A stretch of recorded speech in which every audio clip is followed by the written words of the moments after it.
আসসালামু আলাইকুম। আমি পুষ্টিবিদ তাসনিয়া তাবাসসুম অর্পা। তো দেখতে দেখতে চলে এলো শীত, এবং শীত আসা মানেই চারিপাশে পিঠার সুঘ্রাণ। ভাপা, চিতই, দুধপুলি, পাটিসাপটা ইত্যাদি যেই পিঠেই বলি না কেন, সবগুলোই স্বাদে অতুলনীয় এবং সেই সাথে রয়েছে কিছুটা পুষ্টিগুণ। যদি পিঠার মূল উপকরণের কথা চিন্তা করি, তা হলো চালের গুঁড়া, যা কার্বোহাইড্রেট জাতীয় খাদ্য উপাদান অর্থাৎ শক্তির একটি ভালো উৎস। সেই সাথে রয়েছে ব্যবহার করা হয় খেজুরের গুড়, যা আয়রন ও মিনারেলস সমৃদ্ধ অর্থাৎ রক্ত স্বল্পতার জন্য উপকারী। অপরদিকে ব্যবহার করা হচ্ছে নারিকেল, যা ভালো ফ্যাট ও ফাইবারের একটি উৎস।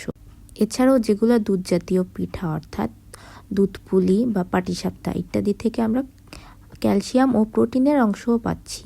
শীতের পিঠা না খেলেই নয়, তাই আমরা কিছুটা ব্যালেন্স করে খাবো, অর্থাৎ যেই বেলায় আমরা পিঠা খাচ্ছি সেই বেলায় অন্য খাবারগুলো কিছুটা কমিয়ে খাবো। যেমন চালের গুঁড়া সমৃদ্ধ একটা পিঠা খেলে আমরা ভাত খাওয়ার ব্যাপারে কিছুটা কমিয়ে আনবো এবং মিষ্টি কম খাবো। যাদের ডায়াবেটিস বা হাই কোলেস্টেরল বা ওজন কমানো প্রয়োজন, তারা মিষ্টি পিঠা এড়িয়ে যাব। ভাপা বা সেকা এই ধরনের পিঠাগুলো বেশি খাবো। তেলে ভাজা পিঠাগুলো এড়িয়ে রাতের দিকে পিঠা না খাওয়ার চেষ্টা করব। ধন্যবাদ।